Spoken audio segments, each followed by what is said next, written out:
छोड़ी हूँ मैं देसा तोहार रे। चुटकी भर सिंदूरा महंग भइल रे बाबा, चुनरी भइल अनमोल रे।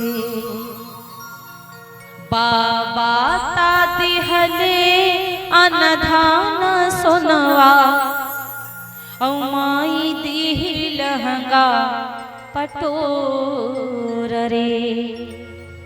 भैया ता दिहले चहले के सोनवा, भौजी महुरवा की गांठ रे।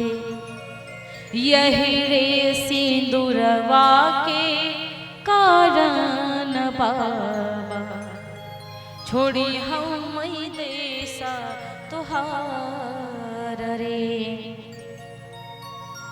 बाबा के बाबा के धन हम नो महु खैबो, माई के पहिनब छमास रे। भैया के घोड़ा हम नगर घुमैबो, भौजी के भाग जगी जाहि रे। यही रे सिंदूरवा के कारण बाबा, छोड़ी हूँ मैं देसा तोहार रे। चुटकी भर सिंदूरा महंग भइल रे बाबा, चुनरी भइल अनमोल रे। ये जो बाबा का घर होता है, आज जनक जी कितने समझदार हैं। जनक जी सबको समझाते हैं, समाज को सुधारते हैं, लेकिन आज विदाई का समय जिस समय आता है, जनक जी की आंखों से हर हर हर हर आंसू बह रहे हैं। सीता मैया गले से लगती हैं, जनक जी से कहती हैं पिताजी आप सबको समझाने वाले आप इतना रो रहे हैं। खुद को जनक जी रोक नहीं पाए, सुनैना मैया खुद को रोक नहीं पाई। कहा मन क्रम वचन इन तीनों चीजों से पति की सेवा करना, सास को जवाब नहीं देना, ससुर को जवाब नहीं देना, पति को जवाब नहीं देना। एक प्रेम की दुलार प्यार की बात अलग है, चार लोगों में अपने पति का सम्मान अलग रखना है।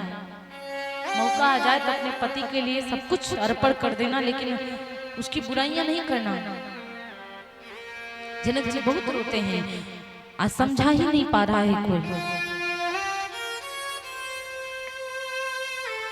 जानकी मैया कहती हैं कि पिताजी आप मुझको विदा कर रहे हैं, मैं फिर आ जाऊंगी। कैसा ये रीति है, कैसा ये रिवाज है कि बेटी जन्मती कहीं और है, जाती कहीं और है। बेटी ससुरे मरही तू चांद बन के, कि जैसे पुत्री के बिछवा परान बन के, जैसे पुत्री के बिछवा परान बन के, बेटी ससुरे मरही चांद बन के। आप ससुराल में बिल्कुल चांद बन करके रहना, जैसे कि पुत्री होती है ना, करकट आने से पहले पुत्री झप जाती है, उसी प्रकार से आपको अपनी ससुराल में रहना, ससुराल के ऊपर कोई उंगली ना उठा पाए। और एक बात सुनना, जिस दिन तोरी वजह से घर बटाई ना, वो दिन जान लिहा कि तोहार ये जो महतारी माई बाप है ना, एकरे के दिल पे इस जोर का पांच जो लग जाई तो इस दिलवा ना छलनी हो जाए। इसलिए याद रखना बेटी, ये जैसे पुतरी है ना, अखियन के ऊपर तनिको करकट आवन से पहले पुतरी झपक जाना, वैसे समझ लेना बिटिया कि बाबुल का घर छोड़ के बेटी पिया के घर चली। एक ऐसी घड़ियां ही है, मिलन है पति से पिता से जुदाई है। एक ऐसी घड़ियां ही है, मिलन है जुदाई है।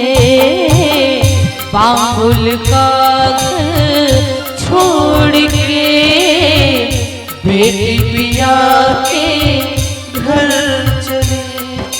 कैसी घड़ियां आई है, मिलन है जुदाई है। ये कैसी घड़ियां आई है, मिलन है जुदाई है। बाबुल का घर छोड़ के बेटी पिया के घर चले। ये कैसी घड़ी आई है, मिलन है जुदाई है। ये कैसी घड़ियां आई है, मिलन है जुदाई है।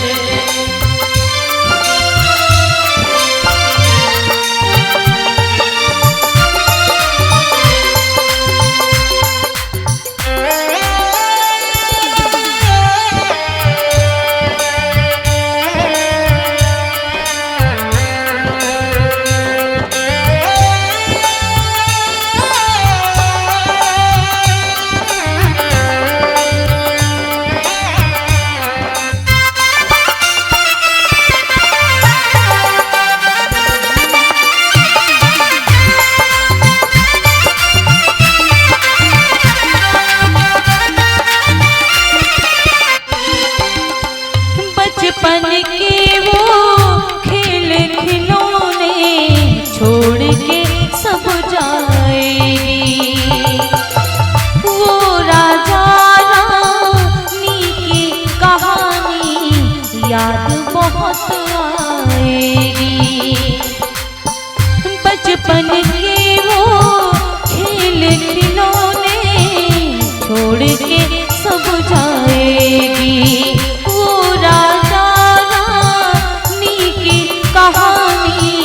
याद बहुत आएगी। रोकर भी ममता की कीमत कैसे चुका पाएगी।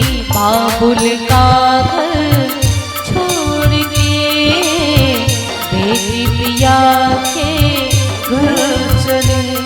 ये कैसी घड़ियां आई है, मिलन है जुदाई है। ये कैसी घड़ियां आई है, मिलन है जुदाई है।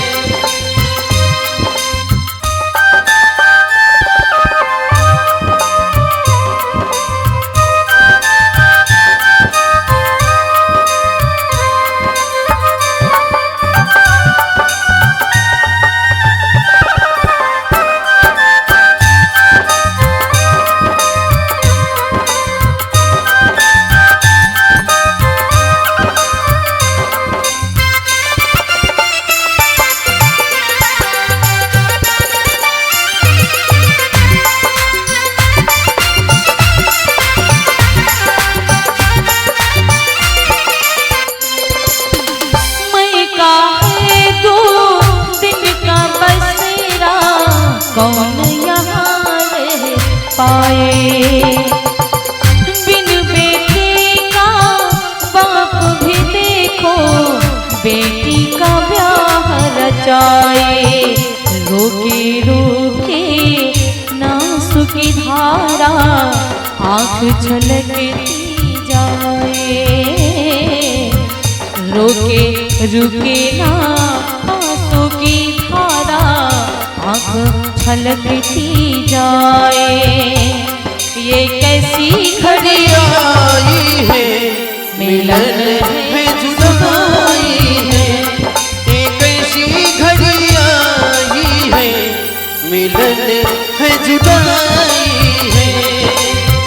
बाबुल का घर छोड़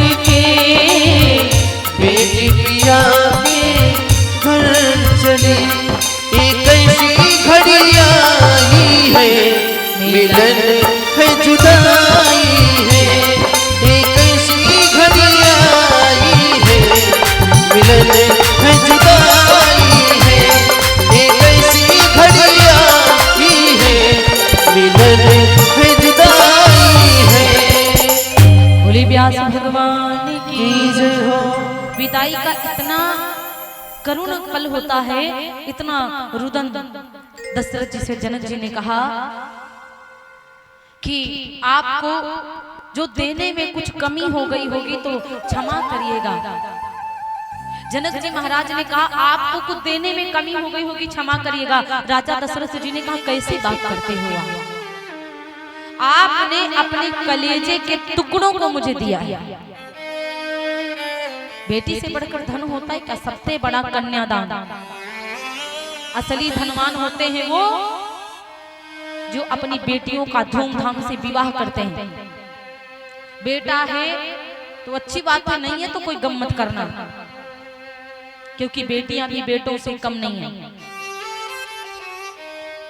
आजकल अगर बेटी है तो आपके दामाद बेटा भी बन जाएंगे, इसलिए बेटियां भी बेटों से कम नहीं है। जिन घर में बेटियों की इज्जत होती है, जिन घर में बेटियों को प्यार किया जाता है, उसके घर में कभी लक्ष्मी की कमी नहीं होती। और जिस घर में बेटियों की इज्जत नहीं है, उसके घर पे कभी सुख शांति नहीं आती। जिस घर पे नारियों का सम्मान नहीं है, उस घर पे कभी सुख शांति नहीं आती। इस प्रकार से विदाई हुई और दशरथ जी महाराज के संग में, राम जी के संग में सीता जी, भरत जी के संग मांडवी जी, उर्मिला जी, लक्ष्मण जी के संग, श्रुति की शत्रुघ्न जी के संग विदाई होती है। वधू लड़किनी पर घर आई, राजो नयन पलक सिरुना। इस प्रकार से राम जी का शुभ विवाह हुआ। अयोध्या को जाकर पहुंचे। अयोध्या में खूब आनंद मनाया जाता है। एक बार राजा दशरथ जी का दरबार लगा, और जब राजा दशरथ जी का दरबार लगता है तो राजा दशरथ जी ने देखा कि कुछ श्वेत हो गए उनके बाल। जब कुछ उनके श्वेत बाल हो गए तो विचार कर लिया कि राम जी को राजगद्दी दूंगा। गुरुजी ने भी हाँ कर दिया, और जब गुरुजी ने हाँ कर दिया कि राम जी को राजगद्दी दो, तो मंथरा के ऊपर सरस्वती माता सवार हुई। और जो मंथरा के ऊपर सरस्वती मैया सवार हुई, सरस्वती जाकर मंथरा देवताओं के कहने पे सरस्वती माता मंथरा के ऊपर सवार हुई। मंथरा ने कैकेयी को बहका दिया, और कैकेयी ने वरदान में 14 साल के लिए राम जी के लिए वनवास और भरत जी के लिए राजगद्दी मांग लिया। 14 साल के लिए राम जी के लिए वनवास और भरत के लिए राजगद्दी मांगा। जानकी मैया भी बहुत जिद करती हैं कि मैं वनवास अपने पति के संग जाऊंगी। जो जनक जी ने कहा कि पति अगर लोन खाता है, रोटी खाता है, तो पत्नी को भी लोन रोटी खा के जीवन गुजारना चाहिए। ये नहीं कि हमको अमृत पियाओ। पिता के घर रहेंगे तो कपड़ा चाहे साल भर में पावे, लेकिन पति के घर आ जाएंगे तो वैसा लगता है बड़ी महारानी। उनकी आरती उतारो रो डेली, तब जाके प्रसन्न होंगे। केवल लड़कों की ही गलतियां नहीं होती कि केवल पति की ही गलती होती है कि पति मारता। आजकल लड़कियां भी बहुत परेशान कर देती हैं पतियन को। एक तो पहले दहेज वाला सिस्टम था, तो ना जाने कितनी बेटियों की जान ले लिया। और आजकल लड़कियां ऐसी ऐसी हो गई कि बेचारा लड़का दहेज ना मांगे तब वो रिपोर्ट करे, दहेज प्रथा लगवाए। बड़ी आफत है, दोनों रिश्ता डगमगाए रहे। हमारे सनातन धर्म में तलाक नाम की कोनो चीज नहीं है। आजकल रिश्ते बहुत कम टिक पा रहे हैं। आजकल रिश्तों में इतनी गंदगी भरी पड़ी है ना, बहुत ही कम रिश्ते टिक पा रहे हैं। कैकेयी मैया ने राम जी के लिए वनवास मांगा, सीता जी के लिए नहीं मांगा, लेकिन सीता भी राम जी के संग में वनवास गई। और जब सीता जी वनवास गई, पेड़ पौधे रो पड़े, पशु पक्षी रो पड़े। अब मैं इसलिए यहाँ पर विस्तार पूर्वक कथा नहीं कर पाऊंगी, क्योंकि बहुत बड़ी कथा है, समय बहुत कम है। और चलते चलते उस समय भरत शत्रुघ्न जी थे नहीं, और चलते चलते राम जी और लक्ष्मण रथ पर बैठे और संग में तपस्वी के कपड़े पहने, राजसी वस्त्रों को उतार कर संतों के कपड़ा पहना और सुमंत जी रथ पर बिठाए और लेकर के श्रृंगवेरपुर पहुंचे। और श्रृंगवेरपुर में पूरी रात्रि गुजारते हैं। राम लक्ष्मण पूरी रात्रि श्रृंगवेरपुर में गुजारते हैं। केवट मिला। अब केवट प्रसंग आप लोगों को कल सुनाएंगे। कल केवट प्रसंग की कथा होगी, कल राजगद्दी की कथा होगी। हम कोशिश करेंगे क्योंकि कथा बहुत है, हम जल्दी थोड़ा आगे बढ़ाएंगे, इसके लिए आप लोगों से क्षमा है। क्योंकि भाई हम विस्तार पूर्वक नहीं कह पाए समय के हिसाब से।